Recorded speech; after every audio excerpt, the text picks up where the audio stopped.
Nós vamos assistir agora no programa Oeste com Elas a entrevista da jornalista investigativa Elisa Robson, que entrevistou lá nos Estados Unidos o ex-general da inteligência venezuelana Hugo El Polo Carvajal. E essa entrevista foi nos Estados Unidos. Por que foi lá? Será que ela foi lá só para entrevistá-lo? Não. Ela está exilada nos Estados Unidos, assim como outros, por perseguição do Alexandre de Moraes. E ela vai detalhar momentos dessa entrevista, o que foi que Hugo Carvajal contou para ela. Só para que dar um breve spoiler, olha só, ela disse que o Carvajal tem documentos que comprovam a ligação, a sustentação de grupo terrorista com a esquerda do Brasil. Vamos assistir a entrevista? Olha só.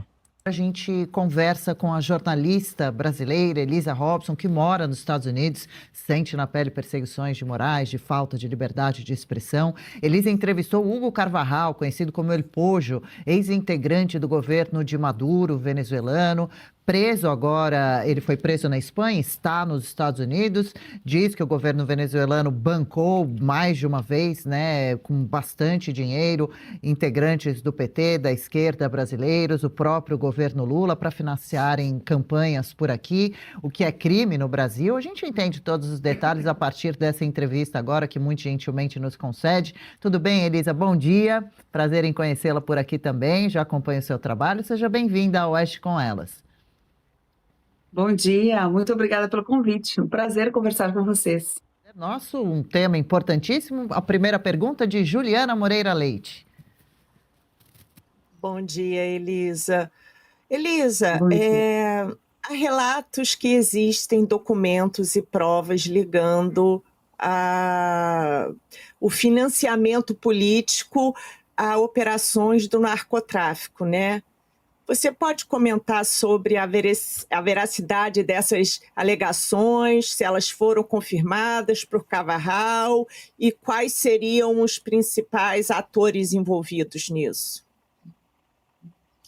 Bom, Juliana, o Carvajal sempre bate na mesma tecla, e ele tem autoridade para falar isso, porque a posição dele realmente permitia que ele enxergasse todo o labirinto de cima, tudo que estava acontecendo, é que, de fato, essas relações do narcotráfico, elas estavam muito interligadas com o funcionamento da PDVSA, né, estatal petroleira da Venezuela. E agora ele está trazendo uma documentação que sustenta toda essa conexão da PDVSA com o financiamento internacional de políticos, especificamente, melhor ainda, assim, falando em relação à América Latina, mas não só da América Latina, ele fala que da Europa também, da Itália e da Espanha, que não por coincidência, né, eles são todos, fazem parte todos do mesmo projeto, que é o projeto Foro de São Paulo. Então, em alguma medida, as coisas se entrelaçam, porque o narcotráfico, ele é o ponto central de toda a operação dos Estados Unidos sobre a Venezuela. E Carvajal ele é acusado de ser não apenas integrante, mas um dos comandantes do Cartel de Los Soles, que fazia toda essa operação. Então, a palavra dele tem um peso significativo, porque ele entendia desse mecanismo que acontecia e ele tem os detalhes de como isso chegou, por exemplo, ao Brasil, como chegou às campanhas presidenciais da esquerda no Brasil. Elisa, eu queria que você contasse um pouco do seu livro, né, que foi feito baseado nas primeiras entrevistas com o Carvajal, também da perseguição que você sofreu por conta desse livro hoje, né? Você é uma exilada política e nos falasse um pouco mais a respeito disso. Então, isso tudo se baseou numa entrevista e agora é um momento bastante importante porque Carvajal, com essa delação premiada, ele vai trazer provas que fundamentam aquilo ali que foi escrito. E você, como uma jornalista que fez o seu trabalho de investigação, foi duramente punida por isso. Só uma informação aqui, eu não sei se ela vai contar isso nessa entrevista, mas ela foi perseguida por Alexandre de Moraes e também pessoas ligadas a ela. Então, ela lá nos Estados Unidos e pessoas aqui no Brasil que eram ligados a ela, seja não vou dizer família porque eu não sei, mas do círculo de amizade delas estavam sendo ameaçadas pela PF a mando do Alexandre de Moraes, pessoas coagidas, sendo levadas até a PF de Brasília e pressionadas a falar alguma coisa que as pessoas nem sabiam, pessoas sendo ameaçadas de prisão pela PF a mando do Alexandre de Moraes. Isso é seríssimo. E não sou eu que estou dizendo, é a própria jornalista Elisa.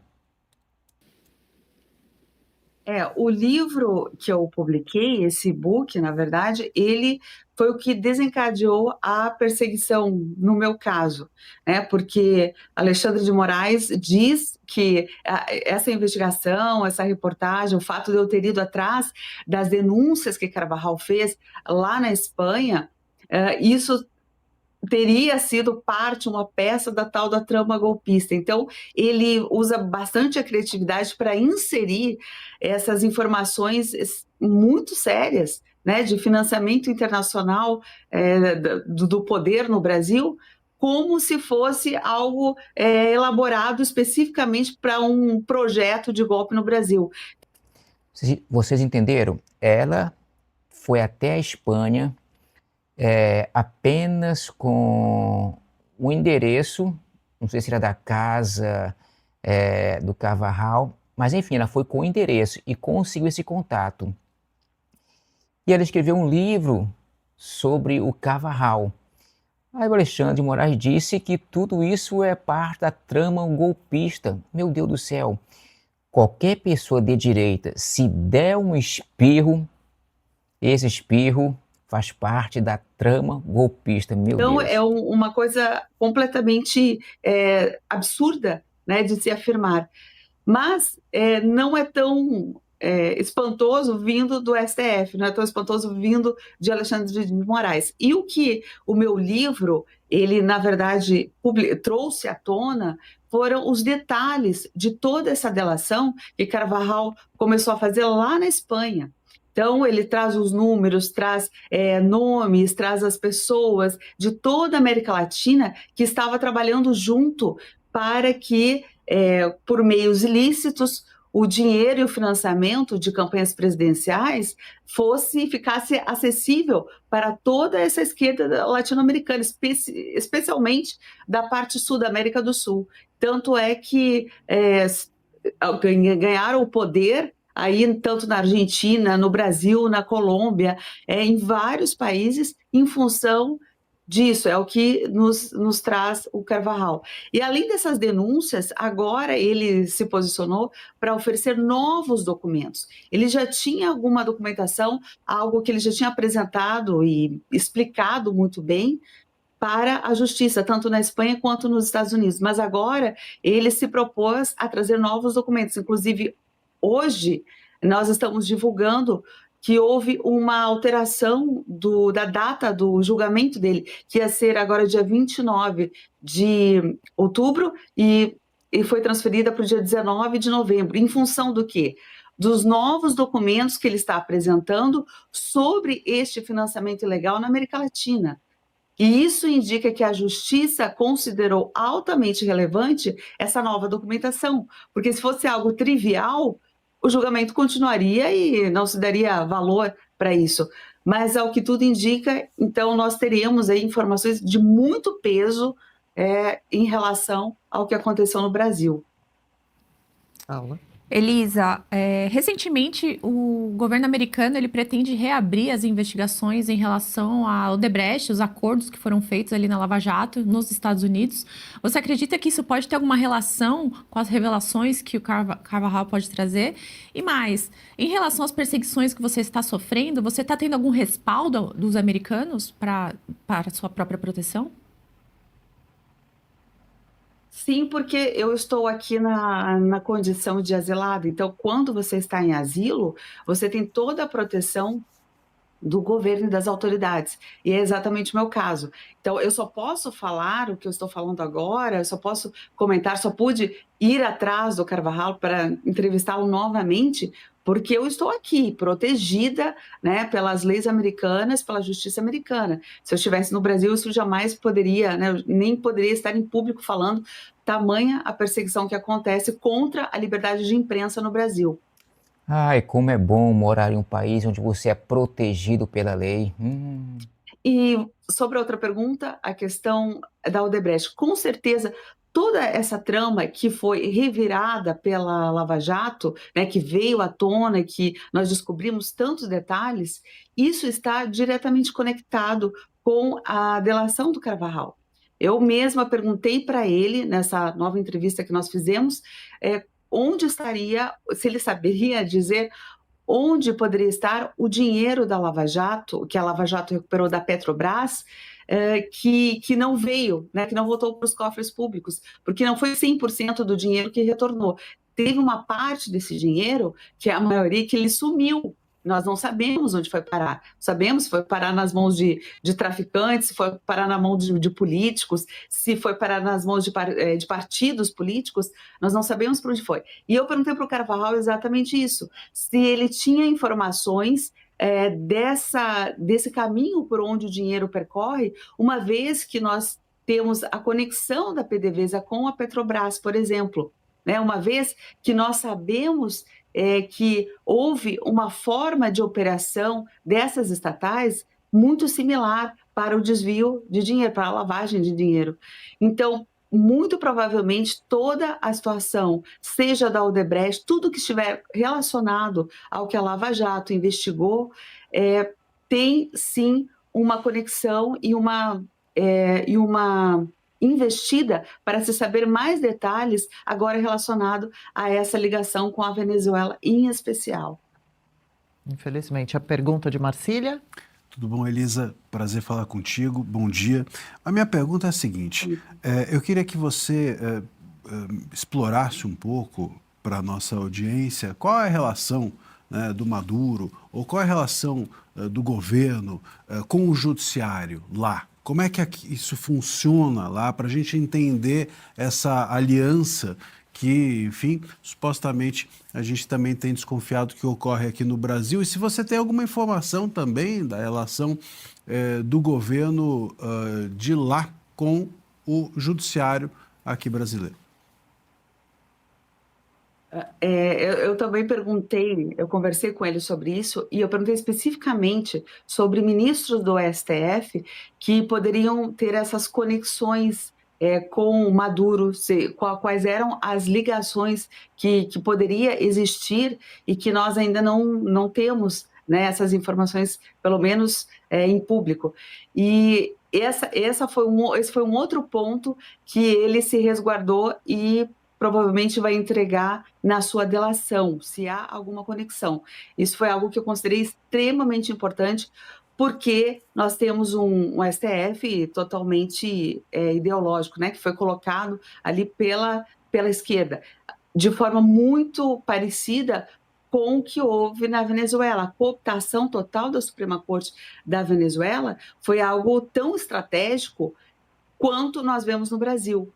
E segundo o Carvajal, é a mesma coisa. Ele falou, assim como a Venezuela cooptou toda a Suprema Corte para trabalhar, né, de forma vergonhosa para o Maduro, ele falou, no Brasil foi feita a mesma estratégia de que o STF, a Suprema Corte, fosse cooptada para que estivesse em alinhamento pleno para em relação a qualquer ilegalidade que o governo pudesse fazer.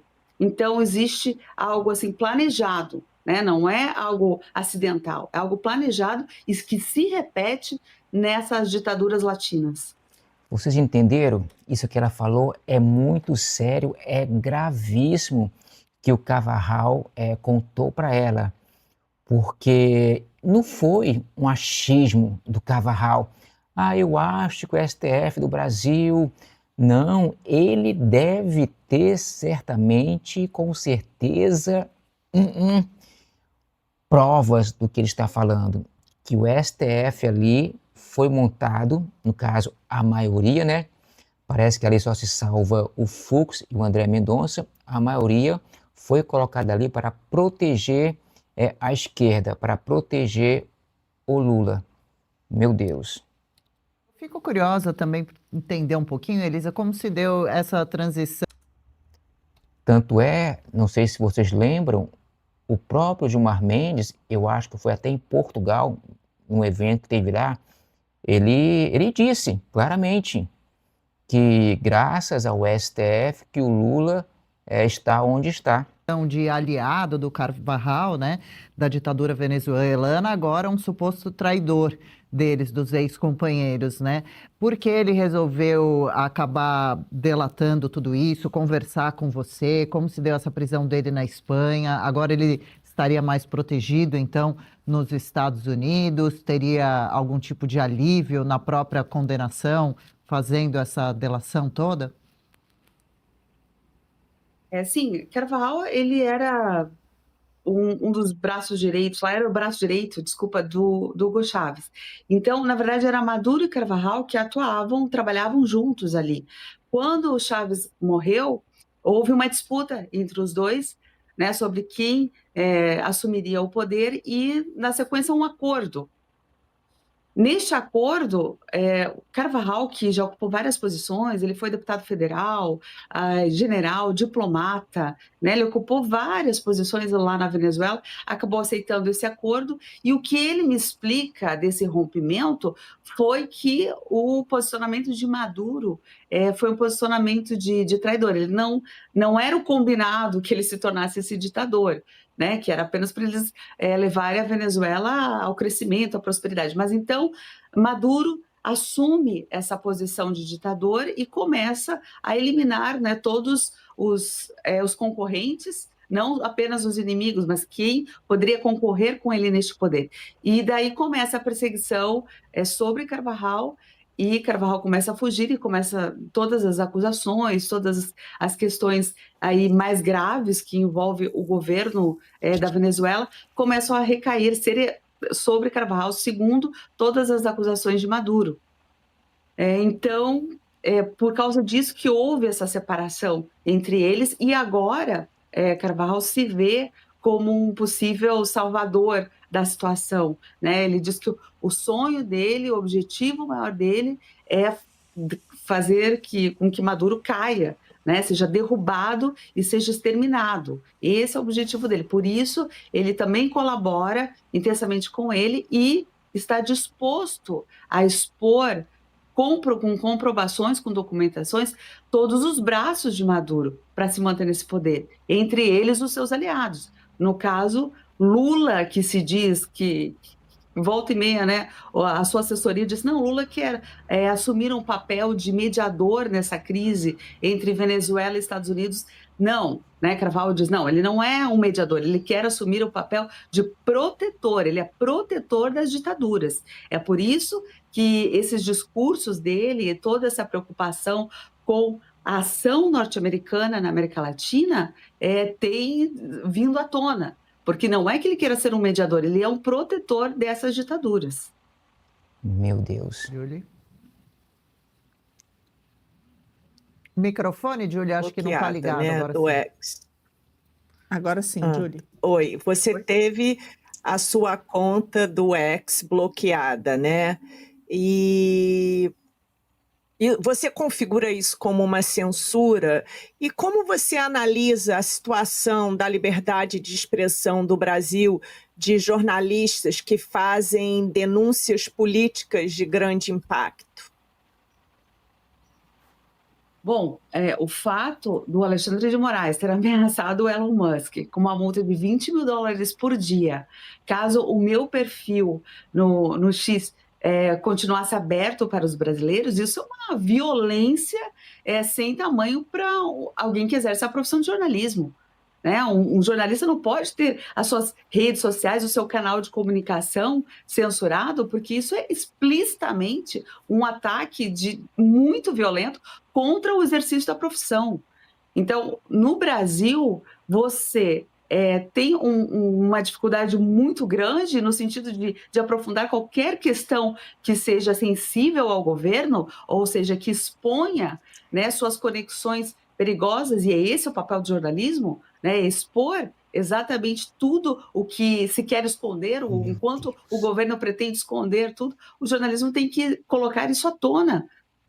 Então, quando vem do governo, do próprio governo, porque o STF é um braço do governo, quando vem do próprio governo essa censura, fica descaradamente comprovado de que o Brasil age igualzinho a qualquer ditadura, inclusive a ditadura chinesa. Né? Na ditadura chinesa, que é uma das mais violentas, o que eles fazem? Eles fazem isso, eles colocam jornalistas tanto na prisão, quanto fazem toda forma de cerceamento político, social, para que a pessoa se sinta intimidada e não continue o seu trabalho.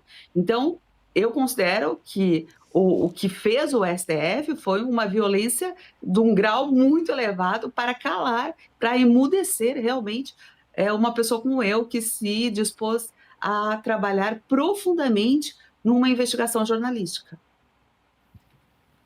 Marina?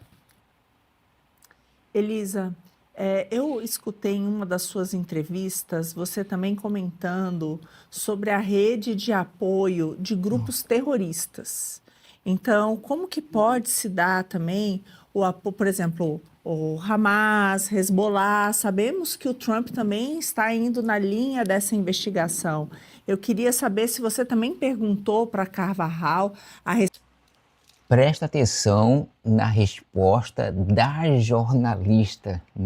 Não é surpresa para ninguém, mas isso deixa a esquerda com muita raiva. respeito disso, né? Porque sabemos que tem muito dinheiro que vem desses grupos também, que acabam financiando esses regimes, que acabam, a gente está vendo agora, por exemplo, o governo Lula, que tem defendido o Hamas, né? Algo que parece impensável. Então, eu queria que você falasse também dessa rede de financiamento desses regimes terroristas e dessas personalidades, vamos dizer assim, desses governos de esquerda aqui na América Latina. Carvajal me falou claramente, com todas as palavras, que toda essa estrutura, seja de Hezbollah, Hamas, qualquer grupo, não qualquer grupo terrorista, mas os principais grupos terroristas que nós vemos atuando, eles estão diretamente conectados com essa estrutura de poder que sustenta a esquerda, principalmente aqui, principalmente na América Latina. Então, ele falou com todas as letras que é tudo muito fundamentado nessas ações terroristas. Então, o fato do governo brasileiro não condenar o Hamas, o fato do governo brasileiro manter uma figura como Celso Amorim, que claramente, né, que ele fala com todas as letras o quanto ele apoia Hamas e o quanto ele posiciona o governo Lula para ficar contra Israel, né, isso é só apenas uma comprovação do que Carvajal disse com todas as letras, que esses grupos terroristas, eles sustentam todo esse esquema de poder da esquerda na América Latina. Então, nós vemos aí o Hezbollah ligado ao Irã, né? São todos grupos muito pesados que trabalham com coisas absolutamente ilegais, né, para conduzir e tomar qualquer decisão política, e o Brasil está totalmente aliado a esses grupos. Né? E o que explica isso? A única coisa que faz sentido em tudo isso são as revelações do Carvajal. Eles estão unidos porque realmente eles se sustentam entre si, né? Tanto os grupos terroristas quanto a esquerda no poder. Na verdade, o Carvajal, ele está falando coisas, Eu falo nesse sentido aí de grupos terroristas em relação ao Lula, que todo mundo já sabe. Só que agora o Carvajal tem documentação. Isso está comprovado em documentos. Agora, olha só. Deixa eu mostrar um videozinho para vocês aqui, ó. Olha o que eu tenho aqui. Olha, sabe quem é esse aqui? Today, Dirigente do Hamas, que vai fazer um agradecimento em especial a Lula por apoiar o grupo Hamas. Estão vendo aqui, ó? Bassem Naim, dirigente do Hamas. Vamos ao vídeo. I'm talking Hoje estou falando com o público desta conferência. to the audience of this conference in one Um dos maiores estados e países do of the mundo. biggest states and countries in the world, a rising nation A nação em ascensão, Brasil. Ele fala uma ascensão do Brasil por conta do Lula estar no poder. Mas a gente sabe que o Brasil só afunda com o desgoverno Lula, Brazil, which is a que é um país amigo dos palestinos. Quando ele fala palestino, ele está falando amigo do grupo terrorista Hamas, porque os próprios palestinos querem se livrar dessa opressão do grupo terrorista Hamas. Um pequeno comparativo. Imagina um grupo de facção criminosa que domina uma comunidade toda. A comunidade está feliz?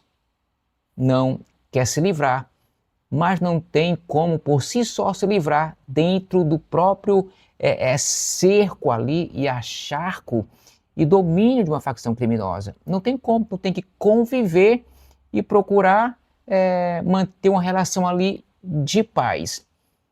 Não falo, não vejo e não escuto. É assim que acontece nas comunidades. Então, assim também acontece com o povo palestino que não integra o grupo Hamas. friend country to the Palestinians, to the Apoiador da causa palestina.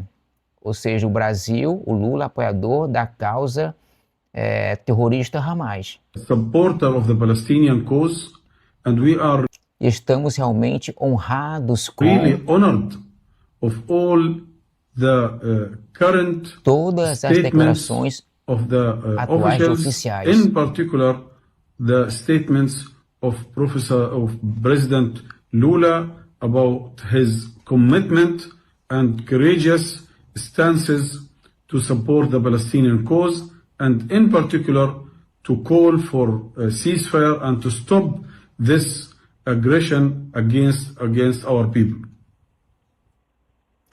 Vocês viram, né? Precisa dizer mais alguma coisa? Vamos continuar aqui, ó. Estamos conduzindo uma entrevista bastante interessante com a Elisa Robson, que fez uma entrevista com o Carvajal, que tem detalhes sobre essas denúncias do ex-integrante do governo venezuelano com relação ao patrocínio de eleições brasileiras do PT. Marina Helena. Elisa, me chamou a atenção que o julgamento do Carvajal, que seria agora, né, no dia 29, então a gente estava ansioso para esperar que nesse julgamento fossem apresentadas essas provas. E foi adiado para o dia 19 de novembro. Então, será que é porque essas delações ele tem trazido, de fato, muita coisa quente? Será que a gente pode aguardar uma bomba aí no dia 19 de novembro? Sim, eu acredito que o peso dessa nova documentação que ele trouxe para a justiça americana foi realmente muito relevante, né? Porque senão não teria sido necessário mais tempo para a justiça analisar. E como nós estamos falando de narcoterrorismo, financiamento internacional de políticos, estamos falando de questões diplomáticas. Então, são todos assuntos muito sensíveis, né, que podem derrubar governos, né, como nós estamos vendo ali na Venezuela. Então, essas informações que Carvajal agora traz e que serão analisadas por um período um pouco maior de tempo, elas serão capazes de derrubar, por exemplo, Gustavo Petro na Colômbia? Serão capazes de derrubar Lula no Brasil?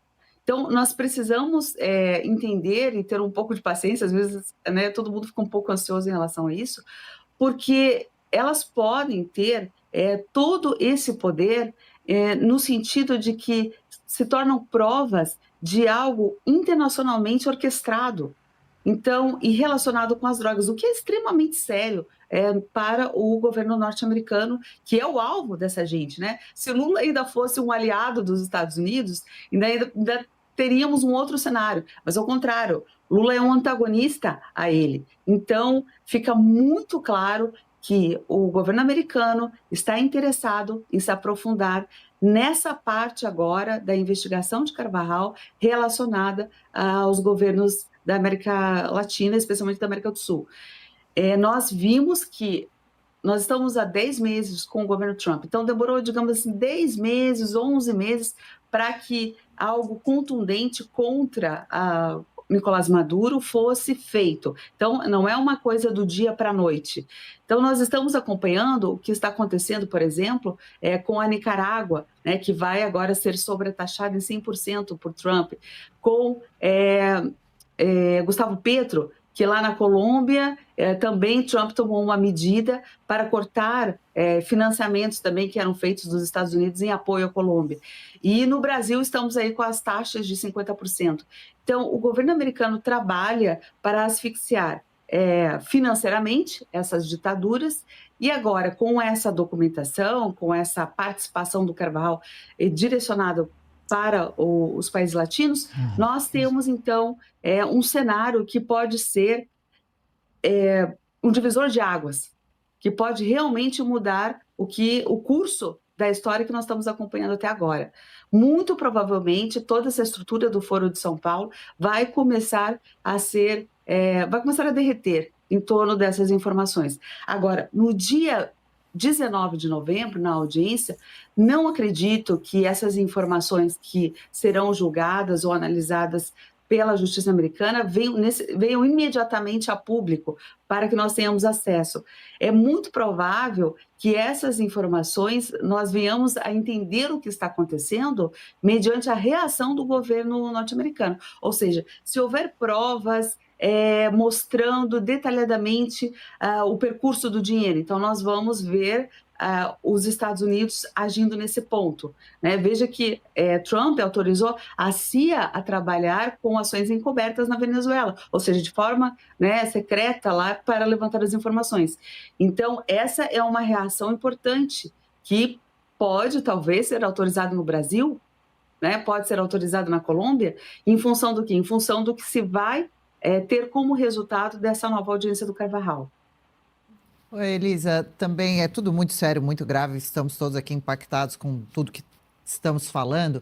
Queria saber se você já foi procurada por algum integrante do governo Donald Trump para contar ou sobre sua ligação com o Carvajal ou até mesmo sobre a situação que você vive com relação a essa perseguição aqui do Brasil, essa sua posição exilada por aí. A gente sabe que alguns brasileiros estão em contato com algumas autoridades norte-americanas, não sei se é o seu caso, e se fosse, se toparia conversar, falar, explicar o que vive. Eu já contei tudo para o governo americano. Todas as informações que eu tenho, elas já estão todas entregues, documentadas para o governo americano. Eu não tenho praticamente nenhuma informação nova que eles não tenham acesso. Eu colaborei intensamente em tudo que eu pude para que o governo tivesse uma visão clara do que aconteceu, de como foi a minha investigação, de como está sendo a perseguição no Brasil, de como está sendo essa questão, a influência das informações de Carvajal. Eu faço isso, por que eu tive que fazer isso? Porque eu pedi o asilo. Então, a contrapartida dessa proteção que a justiça americana me dá é de que eu apresente, então, as razões desse asilo, e as razões do asilo é expor tudo o que eu fiz, todo o trabalho que eu fiz até agora, inclusive informações que eu nem compartilhei em público, mas que eu compartilhei mediante sigilo absoluto com o governo americano. Inclusive, já já a gente vai passar suas redes sociais, que eu já vi que tem lá um vídeo fixado bem no comecinho, você falando inglês, um recado diretamente para Donald Trump, agradecendo ao apoio e reforçando essas denúncias, inclusive citando o nome de Alexandre de Moraes e diversos abusos pelos quais passou. Paula Camacho, o pessoal do chat bastante curioso e interessado na entrevista também. O pessoal tá perguntando bastante aqui, onde que pode assistir essa entrevista, as entrevistas que você deu, que o Carvajal deu para você, onde compra o seu livro e as suas redes sociais para divulgação e conhecer melhor o seu canal também. Tá bom, obrigada. A entrevista que eu fiz em Madrid, em 2022, ela foi toda documentada no meu e-book que está na Amazon, Carvajal, Lula e o Sequestro da América Latina. Então, eu coloquei toda nesse livro. Essa nova etapa aqui em Nova York, eu ainda não organizei essas informações para colocá-las num novo e-book, numa nova etapa de publicação editorial. Mas eu estou fazendo agora. Então, por enquanto, eu estou dando apenas as entrevistas por vídeo e tal, e conversando com as pessoas sobre, de uma forma geral, né, como foi esse trabalho. Mas eu ainda vou documentar de forma editorial também. Então, a gente aproveita para colocar aqui na tela, então, mais uma vez, o endereço do Instagram da Elisa Robson. Pelo menos esse canal você já tem para começar a acompanhar os vídeos dela, o material que a jornalista brasileira, exilada, agora morando nos Estados Unidos, agora não, né? Já mora nos Estados Unidos há um tempo, vai postando, vai comentando sobre tudo. Tem o livro que a gente já pôs na tela também. Elisa Robson, conte com o nosso apoio, a gente vai acompanhando o seu dia a dia, seu trabalho, e microfone aberto aqui para você quando quiser voltar, trazer alguma novidade, conversar com a gente. Obrigada pela entrevista. Meu Deus do céu. Resumo da ópera. O Nicolás Maduro só tem uma opção, desculpa, que é se entregar. As outras duas pertencem ao Trump, ao governo americano, que é capturá-lo ou eliminá-lo. Se ele se entregar ou se for capturado sem precisar ser exterminado, então é aquele velho ditado: farinha pouca pro meu pirão primeiro. Então ele vai entregar tudo. Nessas horas não tem amiguinho. Todos eles desaparecem. Então ele vai entregar o Lula por sua vez entrega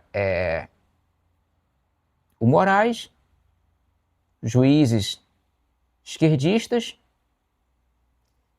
e vira o efeito cascata. Só vai caindo. Essa que é a verdade. Bem, que entrevista, que revelações detalhadas nos contou a jornalista Elisa Robson, que entrevistou Hugo Carvajal lá nos Estados Unidos. Ela que está exilada. E como exilada, ela tem proteção dos Estados Unidos e por isso contribui contando tudo que ela sabe. Mas mesmo que ela não tivesse com essa condição de que um exilado tem que colaborar, certamente ela iria colaborar de qualquer forma. Bem, eu fico por aqui, fiquem todos com Deus e fui.